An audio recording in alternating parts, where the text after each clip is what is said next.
El Paso history. From ancient settlements to Spanish exploration. El Paso is a vibrant city in Texas and the county seat of El Paso County.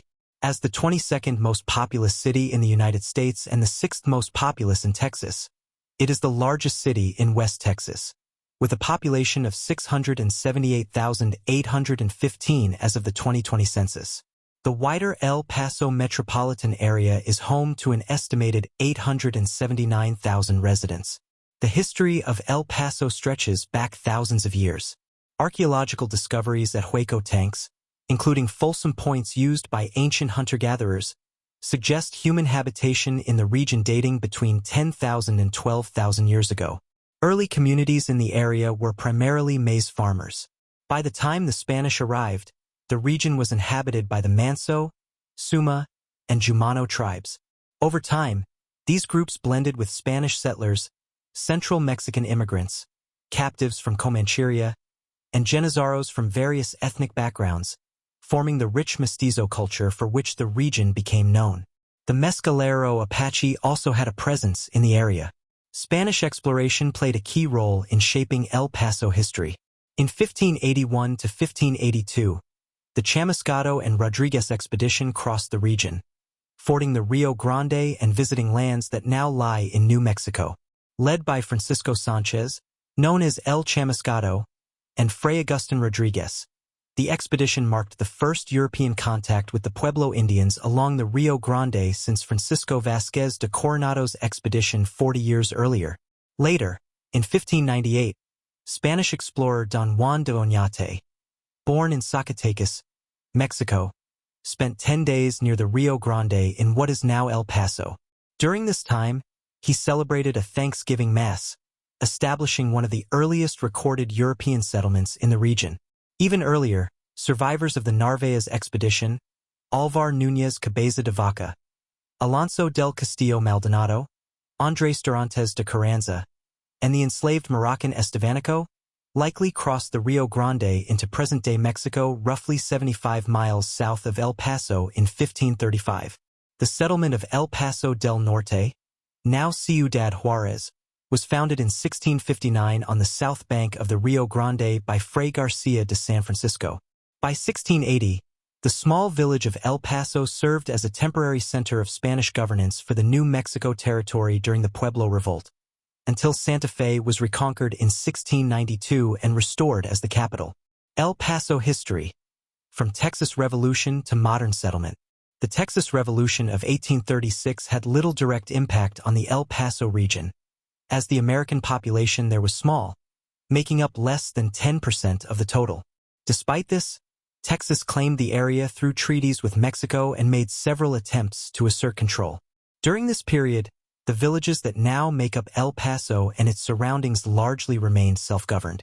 Representatives of both Mexican and Texan governments negotiated for authority until Texas officially became a U.S. state in 1845 and firmly took control in 1846. Between 1836 and 1848, American settlers continued to arrive in the region alongside long-established Hispanic communities such as the Rancho de Juan Maria Ponce de Leon. Anglo-American settlers like Simeon Hart and Hugh Stevenson established thriving communities that pledged allegiance to Texas. Stevenson, who married into the local Hispanic aristocracy, founded the Rancho de San Jose de la Concordia in 1844. This settlement became the core of both Anglo-American and Hispanic communities in what is now modern-day El Paso. The Republic of Texas sought to control the Santa Fe trade, giving strategic importance to the area. During the Mexican-American War, the Battle of El Bracito was fought nearby on Christmas Day, 1846. The 1848 Treaty of Guadalupe Hidalgo confirmed that settlements north of the Rio Grande, including El Paso, would belong to the United States, separating them from Old El Paso del Norte, which remained in Mexico. The modern New Mexico, Texas boundary, placing El Paso on the Texas side, was formally established in the Compromise of 1850. El Paso remained the largest settlement in New Mexico under Mexican rule until its cession to the United States in 1848. The Treaty of Guadalupe Hidalgo defined the border running north of El Paso del Norte, around what is now the Ciudad Juárez Cathedral, which remained part of the state of Chihuahua in Mexico. El Paso County was officially established in March 1850, with San Elizario as the first county seat. The U.S. Senate set the Texas-New Mexico boundary along the 32nd parallel, largely disregarding local history and geography. In 1849, a military post called the Post opposite El Paso was established on Coons Rancho, near the settlement of Franklin. This site became the nucleus of present-day El Paso, Texas. After the Army left in 1851, the rancho changed hands, and in 1852, a post office named El Paso was established, reflecting the connection across the Rio Grande to El Paso del Norte. The property changed ownership a few more times before the El Paso Company purchased it in 1859. They hired Anson Mills to survey and lay out the town, creating the street plan that still shapes downtown El Paso today. El Paso history.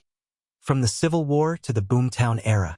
During the Civil War, Confederate forces were present in the El Paso region until the area was captured by the Union's California Column in August 1862. Following this, the town served as the headquarters for the 5th Regiment California Volunteer Infantry from August 1863 until December 1864. After the war, El Paso's population began to grow as white Texans moved into the area, eventually becoming the majority.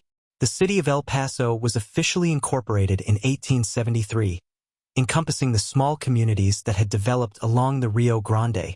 In the 1870s, the town was home to roughly 150 Hispanics and just 23 non-Hispanic white residents. The arrival of major railroads, Southern Pacific, Texas and Pacific, and Atchison, Topeka and Santa Fe, in 1881 transformed El Paso. By the 1890 census, the population had surged to 10,000, attracting Anglo-Americans, recent immigrants, longtime Hispanic settlers, and newcomers from Mexico. The city's strategic location and rapid influx of settlers contributed to its reputation as a lawless boomtown, earning the nickname six-shooter capital. Prostitution and gambling thrived, making El Paso a wild and often violent place until World War I. During the war, the U.S. Army pressured local authorities to crack down on vice, leading to stricter enforcement in El Paso while inadvertently pushing many illicit activities across the border to Ciudad Juarez.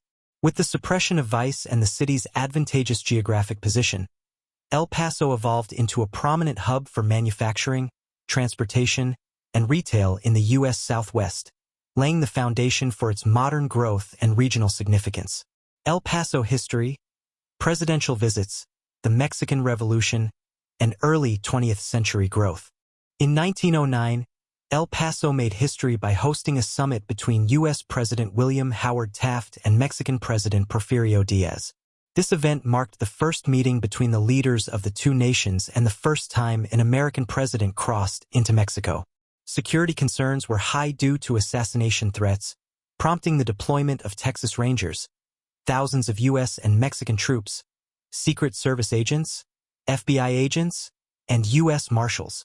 Frederick Russell Burnham, a famed scout, led a private security team of 250 men, hired by John Hayes Hammond, a close friend of Taft and a major investor in Mexico.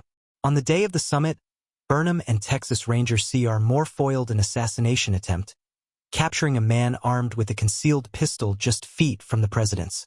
By 1910, El Paso had a settled population dominated by Americans, but the Mexican Revolution soon reshaped the city. Refugees and capital flowed into the booming town, bringing Spanish-language newspapers, theaters, movie houses, and schools, many supported by a thriving Mexican refugee middle class. Clerics, intellectuals, and businessmen sought refuge in El Paso between 1913 and 1915.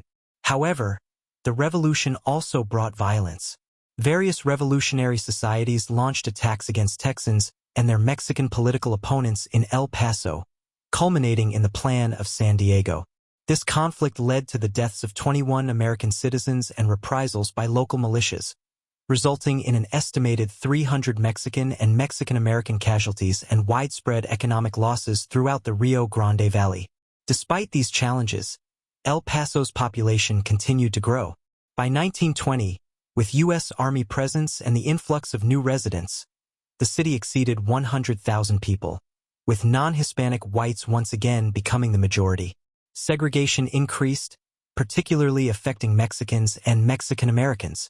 Controversial immigration controls and public health measures, including the infamous 1917 Bath riots, highlighted tensions in the city. In response, the Catholic Church sought to strengthen ties with the Mexican American community through education and civic engagement, including programs supported by the National Catholic Welfare Fund.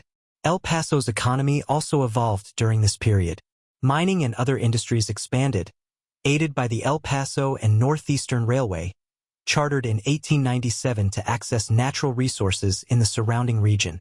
Business development flourished in the 1920s and 1930s, in part due to Prohibition-era bootlegging.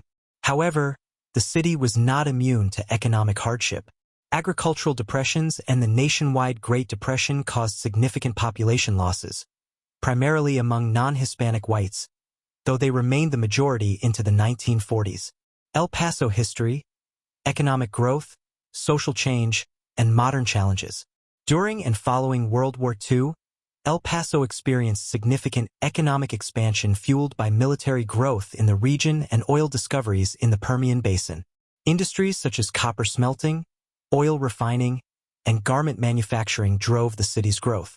The migration of rural populations, mostly non-Hispanic whites, to urban centers like El Paso initially brought capital and labor, though many middle-class Americans eventually left for better-paying jobs elsewhere. Local businesses turned south, relying on the availability of cheaper Mexican labor. From 1942 to 1956, the Bracero program brought Mexican laborers to the region, many of whom eventually settled in El Paso, helping to shift the city's demographics. By 1965, Hispanics once again formed the majority of the population. The post-war expansion slowed in the 1960s, but the city continued to grow through the annexation of surrounding neighborhoods and by strengthening its economic ties with Mexico. Social change also played a major role during this period. Between 1972 and 1974, the FARA strike, led by Chicana, or Mexican-American, women, challenged the FARA manufacturing company over unfair labor practices.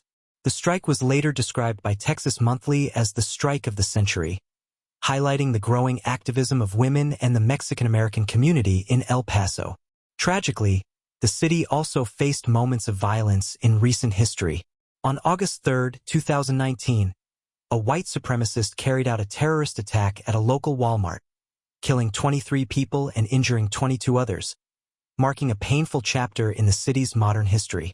El Paso's story, from ancient settlements and Spanish exploration to boomtown growth, social struggles, and modern challenges, paints a vivid picture of resilience, cultural blending, and transformation over centuries. If you want to dive deeper into the fascinating history of cities across America and uncover the stories that shaped our world, subscribe to History Love, your go-to YouTube channel for exploring the captivating stories of the past. Hit the notification bell so you never miss a journey through time.